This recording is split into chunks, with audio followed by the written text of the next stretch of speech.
cika kandi bahigwaga nuko cyakoze aravuga ngo uzakure muke nanone utwikugera ku nzu ya Isirayeli yose. Mwibuke ko ari n'amatorero yivanze mu bya jenoside. Abantu bakora jenoside ari abakozi b'Imana bizanira akaga amatorero amadini amwe namwe. Yibutse neza yagiriwe.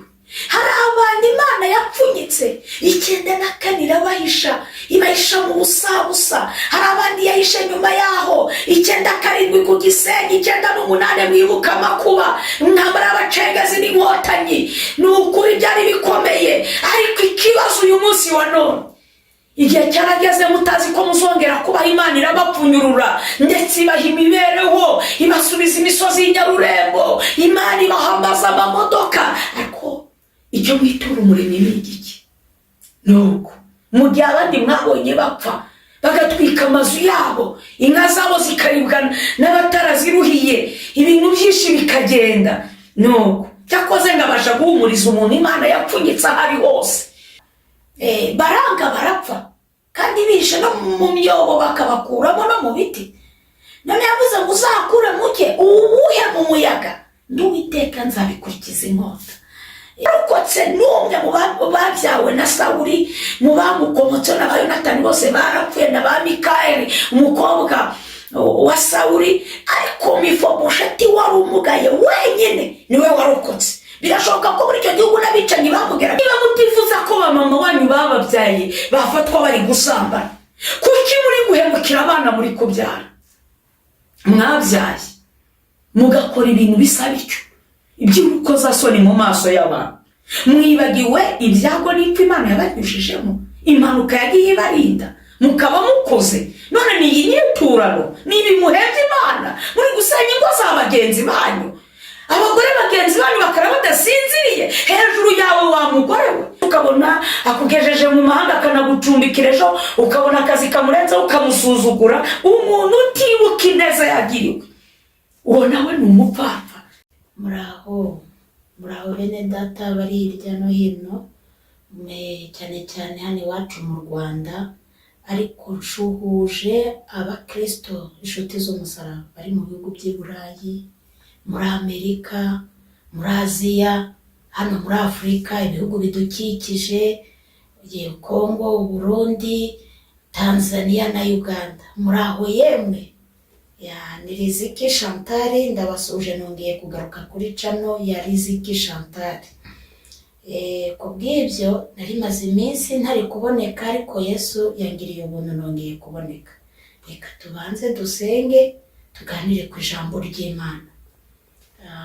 Mana Data nyir'isi n'ijuru, mbere ya byose uhimbazwe, uri mu bamarayika, ibizima n'abakuru. Niwe waremye ijuru n'isi, nta muntu wabigizemo uruhare. Ibyo tuzi tubonesha amaso n'ibyo tutarabona byose biriho byaremwe nawe. None niba nkugiriyeho umugisha, ndakwinginze gusenga kwanjye kugera aheraho mu ijuru. Wemere Uwiteka ururukire ku mujakazi wawe wambaye kubura no gupfa. Ndakwinginze singira ijambo mvuga ryanjyana mu rubanza, ahubwo ijambo ryose ugiye gucisha mu kanwa kanjye ribirukiza ubugingo bwa benshi. Kandi Data ucyaha imbaraga z'umwijima zituma abantu batabasha kumva, imyuka mibi ndetse iri ahantu ho mu kirere ikurweho, maze kugirirwa neza nawe byururuke Kristo, ubashe gukiza imitima ya benshi, ubohora imbohe ziboshywe, uhumura abahumye batabasha kumenya iby'iminsi n'igihe. Urakoze Mwami w'abami, reka iri jambo rigere ku ntego y'icyo waryandikishirije muri iki gitabo. Mwami urakoze, nanjye ndemeye ko mbe igikoresho ukikorera. Urakoze kubyumvishije, senze nizeye ko ugiye gukora cyane ibiruta ibyo nsabye. Bisabye Imana Data mu izina ry'Umwami wacu Yesu Kristo, amen. Muraho yemwe. Ni Riziki Chantal nagarutse, yangarukanye ijambo ry'Imana riboneka muri Ezekiel ibice 5. Turahera ku murongo wa mbere tugarukire ku murongo wa 4. Tubone turivugeho uko Umwuka ampaye kubivuga. Muri Ezekiel ibice 5 umurongo wa mbere kugeza ku wa 4, umutwe w'amagambo uravuga ngo yerekanisha umusatsi we ibyago bizaba muri Yerusalemu. Ku murongo wa mbere avuga ngo nuko rero mwana w'umuntu wishakira inkota ityaye imeze nk'icyuma cyogosha, maze uyende uyinyuze ku mutwe wawe no mu bwanwa bwawe, maze wishakira iminzani yo gupimisha ubone kugabanya umusatsi. 1/3 cyawo uzagitwikire mu murwa hagati igihe iminsi yo kugota izaba irangiye, kandi uzende 1/3 cyawo ugicagaguze inkota mu mpande zawo, na 1/3 cyawo uzakinyanyagize mu muyaga. Nanjye nzabikurikiza inkota. Uzahakure muke uwupfunyike mu binyita by'umwambaro wawe, kandi uzende muke muri uwo uwujugunye mu muriro hagati, ugurumane, niho umuriro uzaturuka ugere ku nzu ya Isiraheli yose. Amen. Muraho yemwe.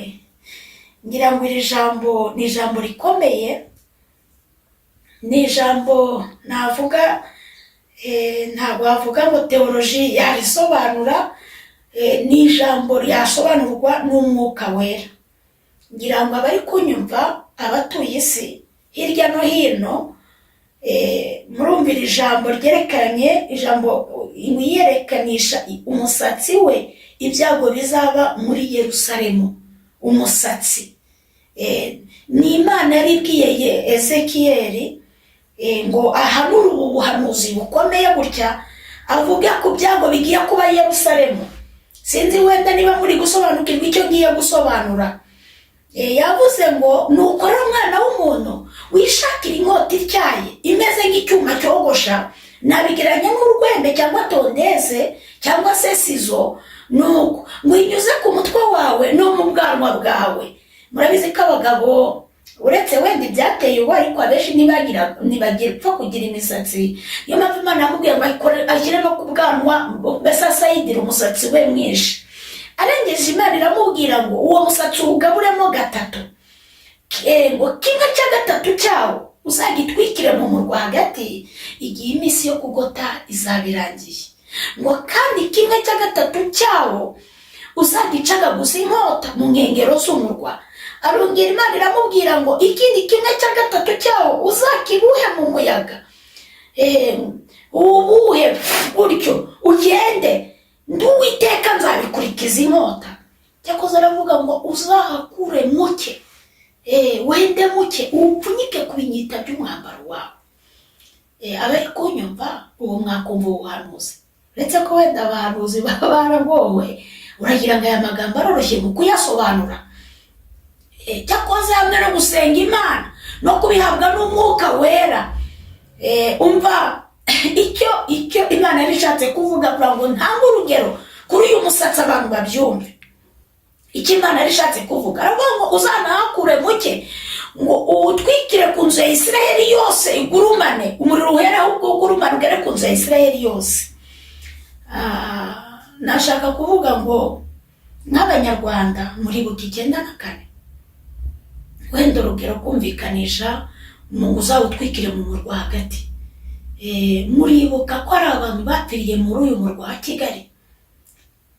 Muribuka ko ari abandi bantu barihishe no mu nkengero mu ntara, baranga barapfa, kandi bishe no mu myobo bakabakuramo no mu biti. None yavuze ngo uzakure muke uwuhe mu muyaga, nduwiteka nzabikurikiza inkota. Hari n'abateze indege, abandi batega amato n'imodoka, abandi bagenda n'amaguru bahungira mu bihugu bitandukanye, ariko ntibyabujije inkota kubageraho. Cyane cyane wenda urugero rugaragarira abatuye isi, Kongo. Abanyarwanda bahapfiriye ni benshi cyane kandi bazi ko bacitse urupfu, ariko Imana yavuze ngo uzahakure muke upfunyike ku binyita by'umwambaro wawe. Bene data, nakunze kubona abagore, abamama, aribo bakunze gupfunyika ku gitenge akantu kagapfundo, niba ari nk'akanota agapfundika agakenyera, wenda mu Kinyarwanda ngo ni ku Gikondorero niho bashyize hafi aho ngaho. Rero umugore ari gukora imirimo yapfunditse ako gapfundo ku gitenge nk'amafaranga, iyo kijishutse ntaramira igitenge yihutira rya pfundo. Wanyumve neza. None Imana iravuze ngo uhakure muke uwupfunyike ku binyita by'umwambaro wawe. Muribuka ko ari abantu barokokeye i Kigali kandi bari guhigwa, Imana ikabahisha mu busa. Hari abarokokeye mu ntara, abo nabagiranye n'akagasatsi gake bakeya, hari abake barokotse, hari abagiye za Kongo bagenda n'amaguru, bagenda na za tingitingi baraharenga no mu bihugu bya kure. Muri gakeya imiryango yabo igashira, umuntu agapfusha abantu be bose, umuryango ugashira agasigara ari nyakamwe. Hari abageze za Afurika y'Epfo bihuza n'ubuhanuzi Imana yari yaravuze mbere ko ari abantu bazagaruka muri iki gihugu, harimo abagiye n'amaguru ariko ngo bitazashoboka ko bagaruka n'amaguru, bazazanwa n'ibisiga n'amababa y'ibisiga. Ubwo buhanuzi niko bwigeze kuvuga, ariko nubwo butasakaye nka nk'ubu ngubu wenda ko dufite amahirwe. Nuko ibyo bisiga Imana avugaga ni indege icyo gihe. Nuko hari abantu batashye ari indege zibagaruye mu gihugu, bisoza kubw'ijambo Imana yari yaravuze. Noneho nihuse icyo gihe ngo uzahakure mu cyari abarokotse bararucika kandi bahigwaga.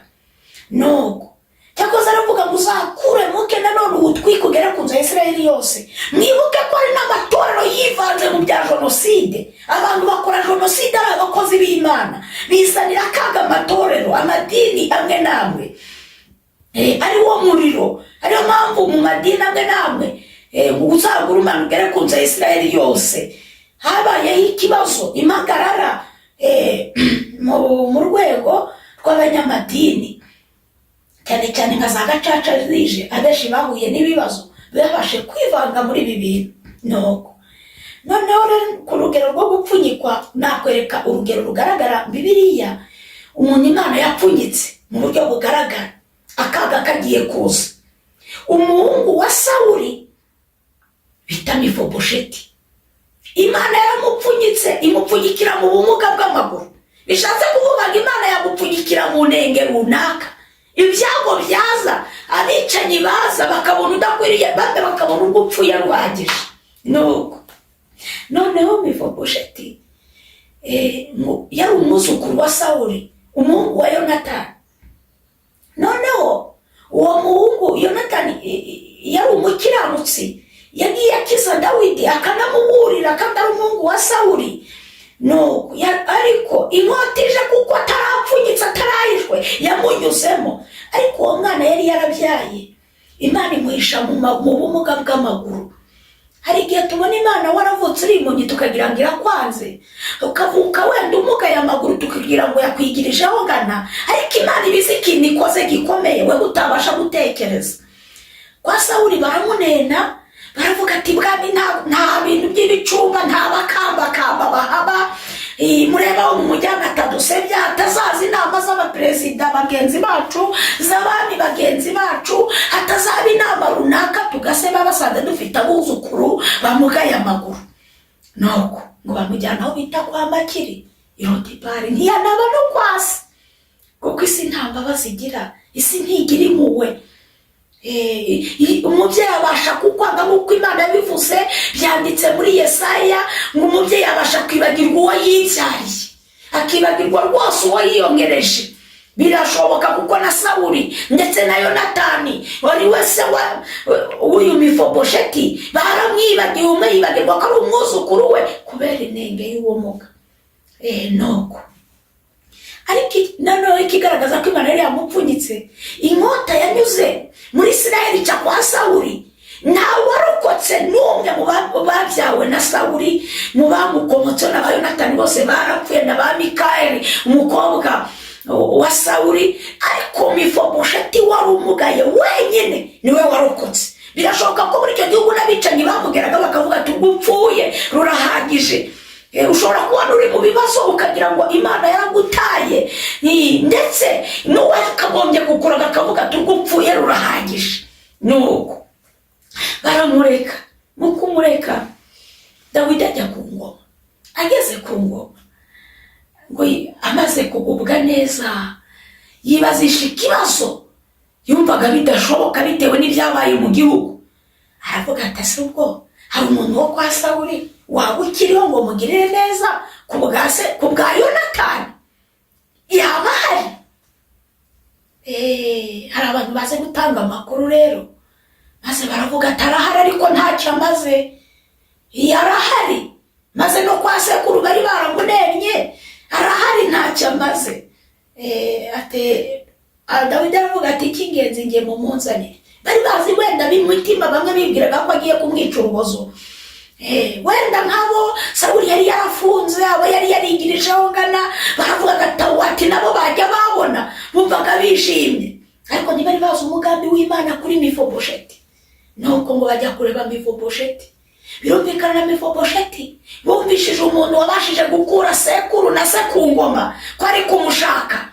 Ntabwo yabashije kwizera yuko Dawidi yamugirira neza. Yumvaga rwose yagiye afite ubwoba, abandi bishimye ati ntacyo ngwino nuko. Ariko Imana mwibuke ko yari yaramupfunyikiye mu bumuga bw'amaguru. Nuko ngo akigera kwa Dawidi bazi ko agiye gupfa, abanzi we wenda bishimye atawa Imana ishimwe. Nuko Dawidi aramubwira ati guhera uyu munsi amwakira mu rugwiro n'ibyishimo, kuko yibutse neza ba Kristo. Ndabwira abatuye isi, abantu batibuka ineza bagiriwe nabwo ni ubupfapfa.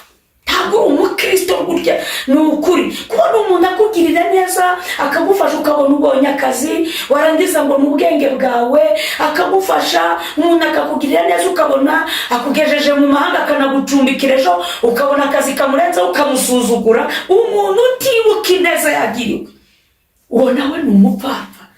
Ni byiza kwibuka ko wagiriwe neza, kandi nawe iyo neza ukayitura abandi. Dawidi yibuka ko Mefibosheti yamugiriye neza, nako Yonatani bimutera kugirira umwana we neza. Aramubwira ati guhera uyu munsi uzajya urira ku meza yanjye. Bangahe Imana yakuye ku cyaro bakibuka ababareza ari imfubyi? Ni bangahe muri iki gihe abari kunyumva batuye isi banze wibuke ko papa wawe na mama we bapfuye uri akana, none se uracyabyibuka ko ari abakureze? Hari abaguhaye ku kijumba, hari abaguhaye ku kirayi, ariko Imana yakugiriye neza iguha ubuzima. Iyi saha unakeneye no kubasuhuza. Niba yanarakubwiye nabi ijambo ariko hari amajoro yagucumbikiye, ubona burakeye butari gucya. Umuntu utibuka ko yagiriwe neza ni ukurwo nabwo ni ubupfu, ni ubupfapfa, kutazirikana uwakugiriye neza, ku buryo umuntu asigaye yicuza icyatumye akugirira neza. Hari abantu bazinutswe kongera kugirira neza abantu, imfubyi neza, kubera imbuto mbi.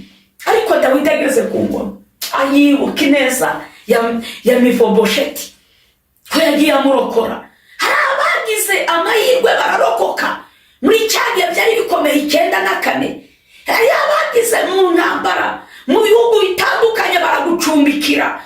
Hari abakugiriye neza inyuma yaho y'intambara baragufasha, bakwinjiza mu kazi utari gutekereza, ababyeyi batari kuguha, baragushyingira, barakubakira, baguha ibishyingiranwa, batuma udaseba ku munsi wa mariage. Uracyabyibuka ko wakiriwe neza? Reka twigarukire.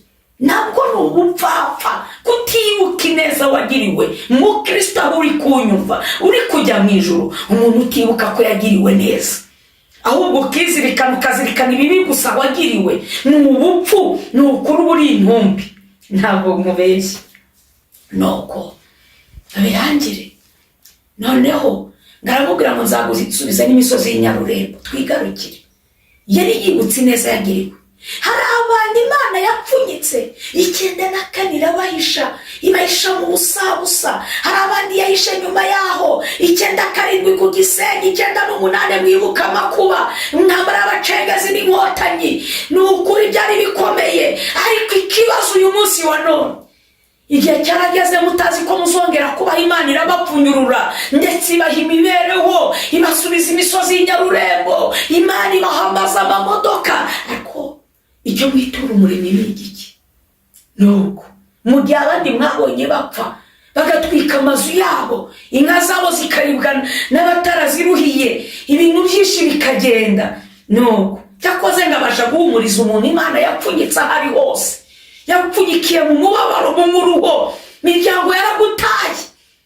Icyo nkundira Imana yo yagupfunyitse iragukurikirana, naho inkota yaza naho amarozi yaza ntabwo ntacyagukoraho, naho baba bari kuguhiga ntibakubona. Kandi icyiza cyo gupfunyikwa, ngaruke kuri rya pfundo riri ku gitenge, hari igihe umuntu agira amakenga ati harya icyo napfunyitse kiracyari agakoraho. Nabigiranye n'abakristo bavuganye n'Imana, bafite isezerano ry'Imana, ikababwira ngo nzabagirira neza. Rimwe na rimwe ukabona ubuzima buranze. Hari igihe ujya gusenga ukumvira akubwiye ngo mwana wanjye humura, ndi kumwe nawe, ntutinye, ndi kumwe nawe. Burya nubwo itagize ikikora, ni nkaho ibikoze kuri rya pfundo. Haleluya, Imana ishimwe. Nubwo nta kintu gikoreka mu maso y'abantu ako kanya, ariko burya ibikozeho byibuze n'ako kantu n'iryo jambo. Bene data, numvise umuhanzi w'isi aririmba ngo mbabarira umbwire ijambo rimwe ryerekeye urukundo. Niba uwisi asaba umuntu ngo mbwire ijambo rimwe, ibaza Imana noneho kugira ngo Yesu akubwire ijambo rimucike mu ndagukunda ryerekeye urukundo, nabyo niyishimwe. Haleluya, Imana ishimwe. None Yesu akozeho ni ukurumara kabiri, uraryama ugasinzira. Nuko ubwo birangiye, iyo birangiye ryapfundo, hari igihe nanone umuntu asasa imigeriti we yakwihangana kurananiye. Hari ukuntu umuntu apfunyurura akayaga kakagera mu gipfunyika akongera agapfunyika atavuze ngo arapfunyuruye. Hari ukuntu Imana ipfunyurura ugakora ubukwe ariko ikongera ikazirika inzara igakomeza, ubukene bukanga. Ariko bitavuze ngo iragupfunyuruye, nyine gushyize ahagaragara iguhaye iby'inyarurembo, guhaye kurira ku meza y'abami. Hari igihe ipfunyurura ukabona urangije amashuri, ukabona ubonye risasi, ariko ikongera ikazirika. Byibuze ukamarana iyo morali, ugakomeza ukarwana intambara, ugakomeza ugasenga. Ariko bitavuze ko Imana itazabura gusohoza icyo yavuze ku buzima bwawe. Nuko nihuse icyo ngendereye si ibyo byo gupfunyura, kuko mwarabibonye ko ari abantu Imana yagiriye neza ibakuye mu maraso, mu ntumbi z'abantu. Ariko ikibazo ntabwo icyo ngendereye, icyo ngendereye ujya wibuka ko hari abantu baguye wewe ukarurokoka. Uri umusirikare ku rugamba, abo muri kumwe ukabona barapfuye abandi baramugaye, wewe ukabona irakurinze n'inzara zose zirimo. Nukuri ujya wibuka gushima umuremyi wo kwizerwa, nuko Dawidi yabigenje akibuka ineza yagiriwe. Tugiye gusenga nta bintu byinshi, cyakoze abantu bibagiwe gushimira Imana yabatambukije ahakomeye. Mwumva abagore muri ku bisebye inda, abandi ukabona arapfuye kwa muganga, ukabona uri kuri iki gitanda arapfuye, hariya nawe ngo arapfuye, wewe uraho ukavuga utunane kandi ari wowe urembye cyane. Ariko wajya kubona ukabona Imana irahagukuye. Ujya wibuka iyo neza y'Imana. Niba rero waribagiwe ukibagirwa ya mihigo wahigiye umuremyi, ijambo ryavuze ngo utwike uwo musatsi ugare ku nzu ya Isiraheli yose. Byumvikana hagize ikibi kiza utaributse neza wagiriwe n'umuremyi, harya icyakurengera Imana yahera kukiyongera kugupfunyika, yahera kukiyongera kuguhisha. Hagize andi makubaza yahera kuki? None ko wayituye gusambana, wa mugore we, ubu hateye icyorezo cy'abagore bari gusambana, noneho byateye iseseme, birarenze rwose. Mwabagore murabona atari ubukunguzi, umuntu w'umubyeyi koko. Ariko mubanze mwibaze, wenda mbwira abatuye isi, mushyire muri logike. Buriya ninde wanezezwa no kubona mama we bamufasha asambana? Ninde byanezeza? Tubwizanye ukuri, ninde wabona mama we ari gusambana nubwo waba uri indaya akavuga ati nta kibazo ni sawa? Niba mutifuza ko mama wanyu bababyaye bafatwa bari gusambana, kuki muri guhemukira abana muri kubyara? Mwabyaye mugakora ibintu bisa bityo, iby'urukozasoni mu maso y'abantu. Mwibagiwe ibyago n'ipfa Imana yabanyujijemo, impanuka yagiye ibarinda, mukaba mukoze. None ni iyi nyiturano, ni ibimuhebye Imana, muri gusenya ingo za bagenzi banyu. Abagore bagenzi banyu bakara badasinziriye hejuru yawe, wa mugore we, aho uri hose uzi kuri gutwara abagabo b'abandi. Unyumve neza, ntuzabura kunyurwamo n'inkota y'Uwiteka. Hateye ubutinganyi no mu nsengero burimo, mu bacuranzi. Koko ubu umurembo ugufashe n'uwuhe? Kuba uzi gucuranga sentetizeri, niyo mpamvu biguteye ibikabye imisatsi, reka data ntugisokoza.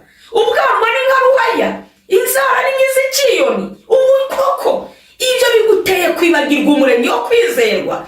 Nkarya ngo urijeya yo, ubu si y'umubuje nubwo ari gato cyane, ntugukubita hasi. Kuba warateye ibyuma umubura bitinya. Mwari muzi ko intwaro z'Imana zitagombera ubunini? Imana yagushatse ngo urakaze. Uzi ko Imana ifite aho gukora no ku rutoki ubwabyo, bikaba byakugeza i Burayi yarukozeho. Mwari muzi ko Imana ariyo gutinywa? Yaraguhishe, ikurinda gusara abandi bari kwambara ubusa. Iraguhisha, ntiwatoragura amasashi. Ibyo kuvuga ngo uri igayi, ngo uri jeya, uri iniga, uri ikigura umukobwa, ngo amabuno yo yayateza kanseri agahinduka inyo n'umunuko. Koko niba Imana yaraguhishe, niki kiguteye kwibagirwa umuremyi wawe mu misi yo kubaho kwawe, ko yaguteza uburwayi abandi batazi? Reka dusenge. Ariko umuntu wese utibuka ineza yagiriwe, we ace bugufi dusenge. Ukaba uri kwitura ineza, ndetse uretse n'Imana n'abantu bakugiriye neza, bakugaburiye uri mayibobo, ukaba ubituye agasuzuguro. Wabanyura uri mu modoka ukabatera amazi, ntureba ako gakecuru kunamye, burya hari igihe kaba karaguteruyeho kakanaguheka uri uruhinja. Ariko ikibazo, umwana w'umuntu yibagirwa vuba. Ariyo mpamvu Imana yabwiye Abisirayeli ngo muramenye ntimuzibagirwe. Niba ari ikintu kiba mu bantu, ni ukwibagirwa. Ubu hari abantu Imana yakuye muri iki gihugu ibajyana i Burayi, ariko baribagiwe ko bahekenyaga ibijumba, ko botsaga runogo, inzara yabishe, mwakubitirwaga mu bigori by'abandi. None Uwiteka yarabateturuye, mwaribagiwe, muhebye Imana gutingana. Koko ngaho amadarapo y'ubutinganyi. Yewe ubusambanyi buhawe intebe, kwica, kumena amaraso atari nk'urubanza. Abana banyu buzuye mu matuwarete. Ubu bagize ikibi kiza, Imana hera kukiyongera kubapfunyika, ngibahishe amakuba agiye kose. Reka dusenge. Umuntu wese unyumvishe ace bugufi dusenge. Nzi kuri Imana ishobora byose, nta kibasha kurugoya umugambi wawe wera. Ndagushimiye ko n'aka kanya wari ukaze ko ndi uvugiremo ijambo ryawe. Niba nkugiriyeho umugisha, ubu butumwa bumpera abatuye isi, imitima ya benshi uyigenderere. Kandi Data mwiza wo mu ijuru, uhereza abantu kwicisha bugufi, bamenye ibisuka ku gicaniro, bihana ibyaha byabo, kugira ngo hatagira ikintu kiza ukabura guhera wongera kubagirira ibambe. Ndakwinginze ngo Mana ugenderere imitima iri kunyumva, ubahe kwihana no kureka ibyaha. Kandi babarira abantu aka kanya bumvishira ijambo bagaca bugufi. Amaraso ya Yesu abeza abatunganye, bakurwaho ikibi cyose, bakurwaho umugayo wose, kugira ngo ejo intebe y'imanza nimanukira mu isi, uje guca imanza z'abari mu isi batarimbuka. Urakoze kuri kunyumva, ni mu izina rya Kristo Yesu, amen. Reka mbabwire nimero yanjye ni 0788713311,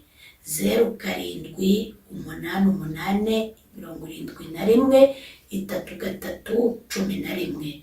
Muri kumwe na Riziki Chantal, muraho yemwe.